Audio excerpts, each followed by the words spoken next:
A millionaire CEO found a shivering nurse with a baby at a freezing bus stop. What would you do if you saw a young mother clutching her newborn stranded in the snow? Tonight, you'll see what happened when one man with more money than he could ever spend made a choice that changed not just her life, but his own forever. And if you stay until the end, you'll witness how a single act of kindness grew into a love story no one saw coming. The city was drowning in snow. Thick flakes drifted down like silent messengers, covering the streets in white. Streetlights glowed weakly through the storm, and most people hurried to warmth, homes or shelters. But not everyone had somewhere to go. David Morrison, 33 years old, leaned back in the leather seat of his luxury sedan. He was tired. Another long day running Morrison Tech, the consulting empire he had built from nothing. Success looked good on paper. Wealth, influence, a penthouse in the best part of town. But behind the numbers, David carried a different truth. His life was hollow. 2 years earlier, his marriage had ended. Since then, he had buried himself in work. He was heading home when something unusual caught his eye. Through the blur of snow, he spotted movement near a bus stop. A young woman huddled beneath the shelter, clutching something small and fragile. David slowed the car, curiosity warring with caution. He parked across the street, switched on his hazard lights, and squinted. His chest tightened. The woman wasn't alone. She was holding a baby. Even from inside his warm car, he could see her thin coat doing little against the bitter cold. The baby, bundled in worn blankets, whimpered weakly. The woman bent forward, trying to shield the infant with her own body. Snow gathered on her damp blonde hair. For a long moment, David stayed still. The businessman inside him whispered, "Don't get involved. Complications, risks. You don't know her story." But the human inside him, the part he'd tried so hard to bury, said something else. She needs help. David stepped out into the storm. His shoes sunk into the icy slush as he approached carefully. He didn't want to frighten her. "Excuse me," he said softly, raising his hands to show he meant no harm. "Are you all right? You look like you might need some help." The woman looked up. Her eyes, a weary gray, carried exhaustion far beyond her years. She seemed barely in her mid-20s, yet life had already carved hardship into her expression. "I'm waiting for the bus," she murmured, her voice thin, almost defeated. David glanced up the road. No headlights, just darkness and snow. "How long have you been here?" 20 minutes, maybe more." She bit her lip, then looked down as the baby stirred in her arms. "The schedule said 8:15, but—" She trailed off.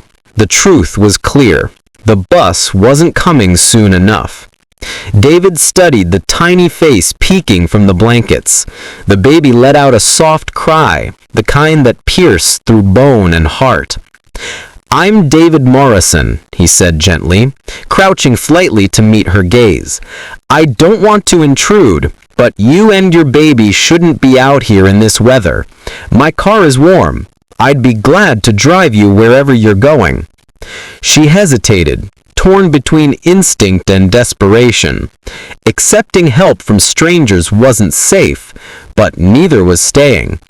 Finally, she whispered, "I'm Sarah, and this is Emma. She's 4 months old." David smiled softly. "It's nice to meet you both. Where were you heading?" Her voice lowered even further. "The women's shelter on 5th Street. They said they might have room tonight, but I have to get there before 9. David's chest tightened. This wasn't about missing a bus. This was survival.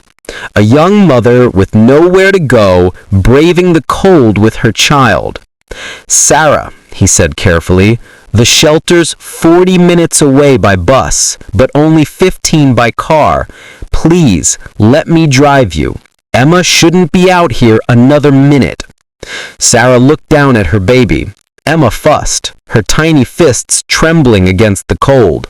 Maternal instinct overpowered hesitation. She asked, "Are you sure it's not trouble?" "No trouble at all."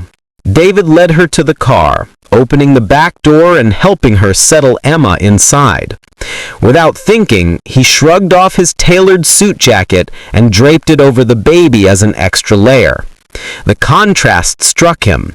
Leather seats, luxury interiors, and the desperate young mother who owned almost nothing but the child in her arms. As the car purred back onto the road, David glanced at Sarah through the mirror. "You said you're a nurse." She nodded, rocking Emma gently. "I was a pediatric nurse. The clinic I worked at closed last year. Since then, it's been hard. I stayed with a friend for a while, but her boyfriend didn't want a baby in the apartment. We had to leave." David's grip on the wheel tightened. He had heard plenty of stories of struggle in boardrooms, but numbers on paper never felt like this. This was human, real. "I have interviews lined up," Sarah continued. "I'm trying, but without a permanent address, without childcare, people don't take you seriously." David said nothing at first. He just drove, the wipers fighting against the storm. But inside, something stirred. This woman, despite everything, still spoke with dignity. She wasn't begging. She wasn't giving up. She was holding on for her child. When they reached the shelter, the scene broke him. Dozens of people stood outside in the snow, parents with children, families clinging together. A staff member raised their voice over the wind. "We're at capacity. Only a few more families can come in tonight." Sarah's shoulders sagged. The line was long, her chances slim. David looked at her, then at Emma's red cheeks, and acted on impulse. "Sarah," he said firmly, "come with me. I have a house, a guest room. It's warm, it's safe. Stay tonight." She blinked, startled. I can't. That would be an imposition. You don't even know me." David met her eyes. "It's not charity. It's what's right. No child should be out here when I have more space than I could ever use. If it helps, I'll give you references. Colleagues, people who can vouch for me." Snowflakes caught in Sarah's lashes. She studied him, searching for motives, but all she saw was sincerity. Slowly, she nodded. That night, Sarah and Emma entered David's house, a modern house too large for one man. He showed her the guest room, set out towels and toiletries, and made sure Emma had a safe place to sleep. "There's food in the kitchen," he said softly. "Please, make yourself at home." For David, it was a small gesture. For Sarah, it was a lifeline. She tucked Emma in, whispering words of comfort, and for the first time in days, both mother and child slept in warmth. David, standing outside the door, realized something strange. His house, silent and cold for years, suddenly felt alive again. The next morning, David woke earlier than usual. He wasn't sure why. His body was accustomed to long, restless nights and quiet breakfasts alone. But something about the faint sound of a baby's cry carried through the hall, pulling him from sleep with an odd sense of responsibility. He padded toward the guest room, hesitating at the door. Through the narrow crack, he saw Sarah gently rocking Emma back and forth, whispering words of comfort. Her blonde hair was messy, her face drawn with exhaustion, yet there was a tenderness in her every movement that caught David off guard. He realized he was intruding and pulled back, retreating to the kitchen instead. For the first time in years, he brewed an extra pot of coffee. Moments later, Sarah appeared, Emma swaddled against her chest. I hope we weren't too loud," she said, clearly embarrassed. David smiled faintly. Not at all. Honestly, it was nice. How's this big gets too quiet? Sarah blinked, studying him as though trying to decide whether he meant it. Then, softly, she said, "Emma and we're grateful. I don't know what we would have done last night if you hadn't stopped." David waved it off, though deep down her gratitude hit him harder than expected. Anyone would have done the same, but they both knew that wasn't true. Over the next few days, what was supposed to be one night stretched into several. Sarah spent hours on her phone, applying for jobs, calling back clinics, and checking for apartment listings she could actually afford. Between the endless phone calls and caring for Emma, her exhaustion deepened. David noticed. He began to leave small things for her. Snacks on the counter, fresh towels, Emma's favorite lullaby cued on his home speaker system. He told himself it was nothing, just hospitality. But something in Sarah's quiet resilience stirred something he hadn't felt in years. At dinner one evening, Sarah admitted, "I had an interview today, Children's Hospital. I think it went well." "That's incredible," David replied, genuinely smiling. "They'd be lucky to have you." She lowered her gaze. I hope they don't judge me for looking, well, homeless." Her voice cracked on the word. David froze. That word, homeless. It shouldn't apply to someone like her, a nurse, a mother, someone trying so hard. "You're not homeless, Sarah," he said firmly. "You're in transition, and transitions end." Her eyes filled with tears. She tried to blink away. "You don't know what it means hearing that right now."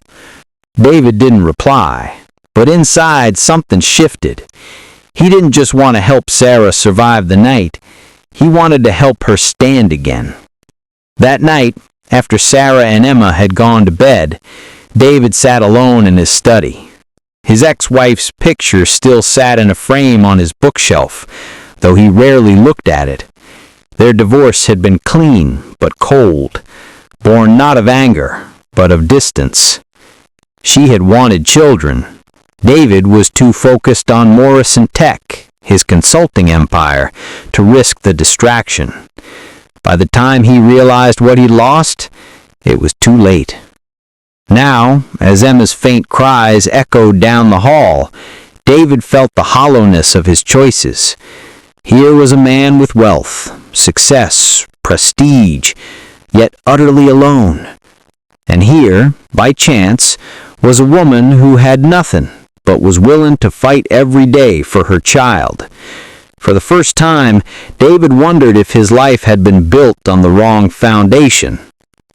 2 days later, Sarah received the call she'd been waiting for. "I got the job," she exclaimed, bursting into the kitchen where David was sipping his coffee. Her smile lit up the entire room. Emma, nestled in her arms, seemed to gurgle her approval. "That's wonderful," David said warmly. "When do you start?" "Monday." Her excitement dimmed just slightly. "But I still haven't found a place to stay. The cheapest apartment I found won't be available for 2 more weeks." David set his mug down slowly. He'd been dreading this moment. "Then stay here until it's ready." Sarah hesitated, shifting Emma in her arms. "David, I can't just keep imposing." "You're not imposing," he interrupted. His voice was firmer than he intended. He softened it quickly. "Look, this house has room. You're safe here. And honestly, I like having you and Emma around." Sarah blinked, her cheeks flushing slightly. She didn't answer right away, but the silence between them was warm, not awkward. Finally, she said, "Thank you." As the days passed, small rituals formed. In the mornings, David would leave early for the office, but not before stopping by the kitchen to see Emma's gummy smile. In the evenings, Sarah insisted on cooking dinner to repay his kindness. The smell of home-cooked meals filled the sterile house, replacing its cold silence with warmth. One evening, after a particularly long day, David walked into the dining room to find Emma sprawled on a blanket, giggling as Sarah played peekaboo. He stood frozen in the doorway. It was such a simple scene, yet it pierced him deeper than any boardroom victory ever had. When Sarah noticed him, she laughed lightly. "She thinks you're funny, you know." David raised an eyebrow. "Funny? I haven't told her a joke." "You don't have to. She just likes you." Her words lingered with him all night. She just likes you. No contracts, no wealth, no expectations. Emma saw him and simply liked him. Later that week, Sarah joined David for dinner after putting Emma to bed. As they ate, she finally asked, "Why are you doing all this, really? You barely know me." David set down his fork, staring at her across the table. He thought carefully before answering. "Because I know what it feels like to be surrounded by people, but still feel completely alone. You and Emma, you make this house feel alive again, and I don't want that to end." Her breath caught. She looked down quickly, her cheeks warm but her heart pounding. It was the first time she realized this wasn't just charity. This was connection. The following Sunday, David drove Sarah and Emma to the park. Emma's laughter rang out as Sarah pushed her stroller along the path. David walked beside them, feeling something that startled him. Peace. But peace never lasts forever. As they sat on the bench, Sarah's phone buzzed. She glanced at the caller ID, and her expression immediately darkened. It's Emma's father," she whispered. David tensed. He hadn't known anything about the man until now. Sarah answered reluctantly. Her voice trembled as she listened. When she hung up, her hands shook. "What did he say?" David asked quietly. Her eyes brimmed with fear. He wants to see Emma. He says he's changed. But last time?" Her voice broke. "Last time he left us with nothing." David clenched his jaw. He wanted to protect Sarah and Emma, but he also knew he couldn't decide for her. "Whatever you choose, you don't have to face it alone," he said carefully.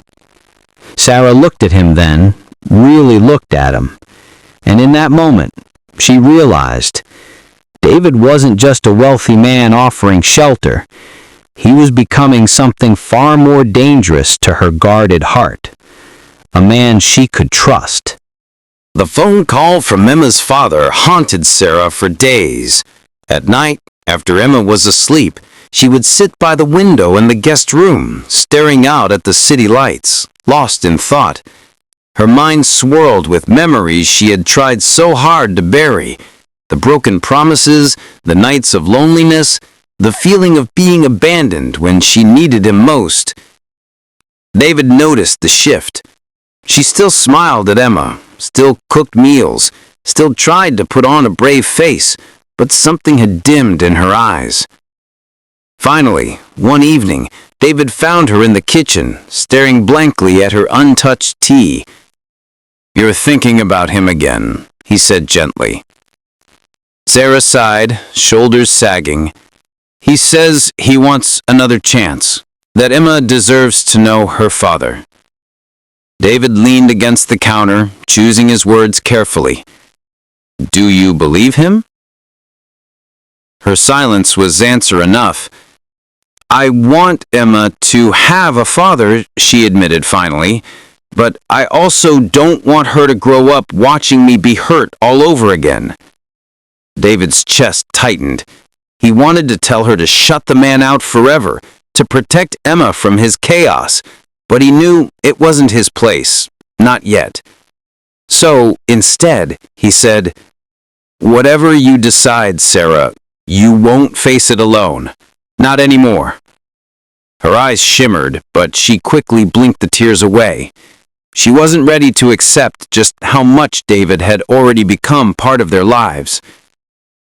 2 days later, Sarah agreed to meet Emma's father at a public cafe with David by her side. When they walked in, a man in his early 30s rose from a corner table. His clothes were wrinkled, his eyes tired, but he wore a practiced smile. Sarah, he said softly, then glancing at Emma in her stroller, and my little girl. Emma gurgled, unaware of the tension. Sarah stayed standing, her hand gripping the stroller handle. This is David, she said, her voice firm. A friend. The man's smile faltered slightly at the word friend. He nodded, though his eyes flickered with something between jealousy and resentment. They sat. The conversation was stilted, uncomfortable. The man spoke of change, of regret, of wanting to be present now. But his words were vague, slippery, never landing on anything solid. Finally, David leaned forward, his voice calm but unyielding. If you want to be in Emma's life, you need to prove it with actions, not promises. She deserves stability, not uncertainty. The man bristled. And who are you to decide that? David didn't flinch. I'm someone who won't let Sarah or Emma be hurt again. For a long moment, the air between them was heavy, charged. Sarah's heart pounded. She realized she was holding her breath. Then, quietly, she said to Emma's father, If you really want to be part of her life, you'll have to show me you've changed. Until then, I can't risk it. The man's shoulders slumped. He muttered something about trying, then walked out, leaving Sarah trembling. David reached across the table, covering her hand with his. You did the right thing. She nodded, but tears slipped down her cheeks anyway. Why does doing the right thing always feel so hard? David's grip tightened gently. Because it matters. That night, after Emma was asleep, Sarah found David in the living room. He was staring at the fireplace, lost in thought. She hesitated, then spoke softly. David, thank you for today, for everything. He turned to her, his expression softer than she had ever seen. You don't have to thank me. I just...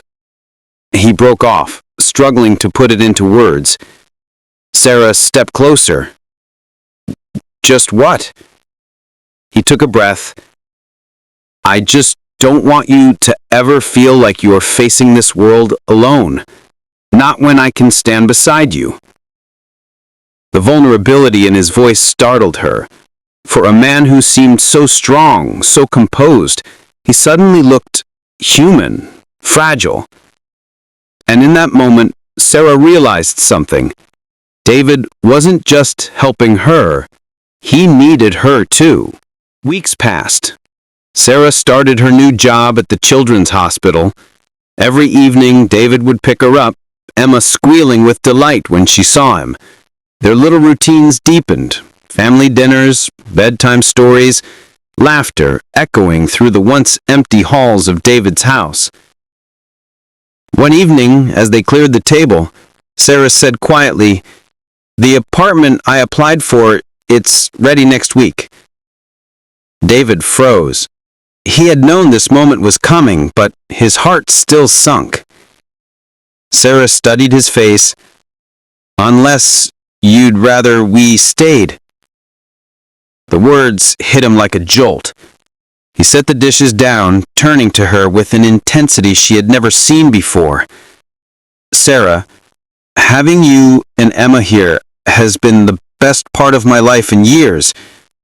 I don't want you to leave, not as guests, not as a temporary arrangement. I want you to stay because us, it feels like family.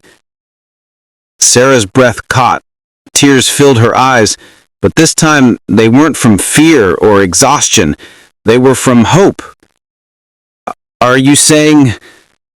I'm saying, David interrupted gently, that I want to build something real with you, with Emma, if you'll let me. Sarah's tears spilled freely now. For so long, she had carried everything alone, and here was a man offering not rescue, not pity, but partnership. She nodded, unable to find words. David stepped closer, pulling her into his arms. For the first time in years, both of them felt whole. 6 months later, the house looked completely different. Toys scattered across the living room, family photos lined the mantel, laughter echoed where silence once ruled. David sat on the couch, watching Sarah cradle Emma, now almost a year old, as they discussed wedding plans for the following spring. "What do you think?" Sarah asked, holding up a magazine photo of a simple outdoor ceremony. David smiled, "And I think it's perfect, because it's us." Sarah leaned her head against his shoulder, Emma gurgling happily between them.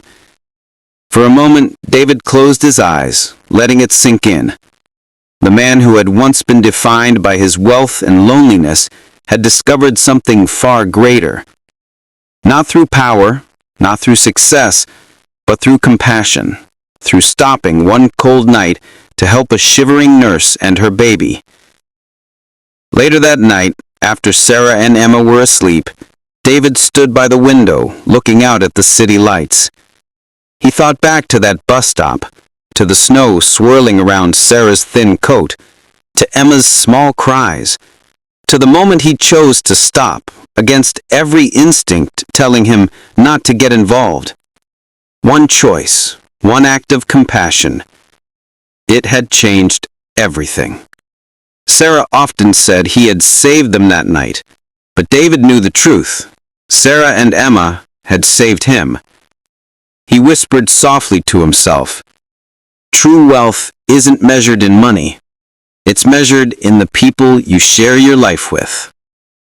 And for the first time in years, David Morrison, the Millionaire CEO, felt like the richest man alive. If this story touched your heart, don't forget to like, share, and subscribe for more inspiring tales. Every small act of kindness has the power to change a life, and sometimes even to save one. Until next time, remember, compassion is the greatest wealth we can offer.